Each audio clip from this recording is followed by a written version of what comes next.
بسم الله الرحمن الرحيم. اللهم صل وسلم وبارك على سيدنا محمد. يلا بينا نعمل مقادير الكفتة السيخ مع بعض.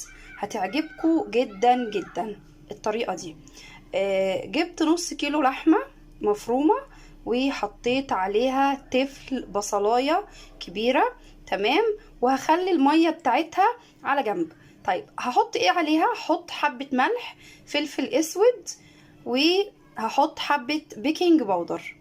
هجيب رغيف فينو، هاخد اللبابة بتاعته اللي هي البيضة دي، تمام، وهضيفها عليه واحطها يعني دقيقتين كده، ايه، همشيها في الكبة. لو انت بتتابعيني لحد هنا ما تنسيش اللايك والشير والسبسكرايب عشان ينزلك كل جديد. هنزل يعني بقطعة صغيرة كده دهن، او دهن عادي او ضاني. عايزاها تسمخ كده يا جماعة.